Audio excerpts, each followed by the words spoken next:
দিতে পারি। জনগণ আমাদেরকে বিনা পয়সায় ভোট দিছে, একটা পয়সা আমি খরচ করি নাই, একটা পয়সাও না। 100 টাকা টেম্পি ইলেকশন করছে, আমি 100 টাকাও খরচ করি নাই।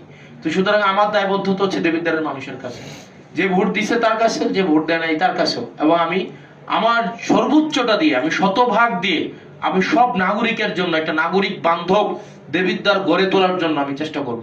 এবং আপনি একটা লাস্ট বলে যাই, লাস্ট 1 মিনিট, আপনি হচ্ছে মানে আজকে থেকে, এই মুহূর্ত থেকে 8 জনে 1 কোদাল মাটিও যেন না কাটে, সেই বিষয়ে আপনি ব্যবস্থা নেবেন।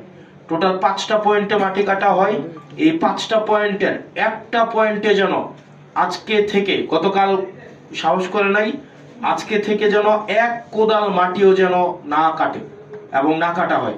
কারণ কোনো 1 কোদাল যদি মাটি কাটা হয়, এটার কিন্তু আপনাদের আইনগত দায়িত্ব আপনাদেরকে নিতে হবে। কারণ তাইলে আপনারা কোনো না কোনো জায়গায় প্রশ্রয় দিচ্ছেন বলেই ওনারা মাটি কাটার সুযোগ পাচ্ছে, অথবা আমরা বলবো এটা আপনার সমঝোতার ভিত্তিতে হচ্ছে।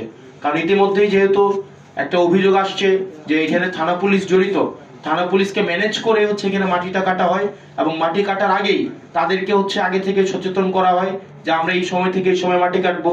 দেখা যায় এসিলেন মহোদয় আপনার ওই পুলিশকে যাইতে যাইতেই আপনার দেখা যায় পুলিশ আবার হচ্ছে জনশ্রুতি আছে যে পুলিশ আবার হচ্ছে ওই মাটি যারা কাটে তাদেরকে আবার একটু সচেতন করেন।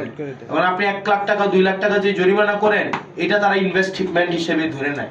মানে তারা যখন মাটিটা কাটে, এই জরিমানার টাকাটা তারা এটাকে একটা ধরেই নেয় যে এটা আমার মানে অপচয় ব্যয় হিসাবে এটা যাবে। তো সেই জায়গা থেকে তাদের এই খরচটা তাদের গায়েই লাগে না। তো সেজন্য আপনারা বিশেষ করে পুলিশের এখানে ভূমিকাটা হচ্ছে খুবই খুবই মানে গুরুত্বপূর্ণ, এই জিনিসটা আপনারা করবেন। আরেকটা বিষয়, বাজার স্থানান্তরকরণ। আমি এখানে ইউনো মহোদয় এবং এসিলেন মহোদয়ের সহযোগিতা চাইবো। আপনারা যদি চান আজকেই আমরা ব্যবসায়ীদের সাথে কথা বলবো। এবং গতকাল আমি যখন বাজারে গিয়েছি, ব্যবসায়ীরা আমাকে বলেছে তাদের জন্য একটা স্থায়ী ব্যবস্থা করে দিতে। আমরা প্রয়োজনে আইনগতভাবেই তাদেরকে এই জায়গায় কোনো বসতে দিব না, তাদেরকে আমরা বাধ্য করব আইনের জায়গা থেকে আইনগতভাবেই যে আপনারা ওখানে চলে যান। আপনার এই যে রাস্তার পাশে দেখবেন ওই যে আমরা ডিভাইডার দিছি, ডিভাইডার ঘেঁষে তারা বসতে চায়। এবং আমরাও যারা ক্রেতা আছে তাদেরকে উৎসাহিত করব যে আপনারা ওই বাজারগুলোতে যান। আমরা যদি এখানে সবাই দায়িত্ব নেই, আমরা আশা করি 1 সপ্তাহের মধ্যে কিন্তু একটা বাজার উঠানো যাবে। আমরা যদি চাই, আমরা ক্রেতার যদি প্রয়োজনীয়তা থাকে এবং বিক্রেতা যদি উপযোগিতা তৈরি করতে পারে, ক্রেতা অবশ্যই যাবে।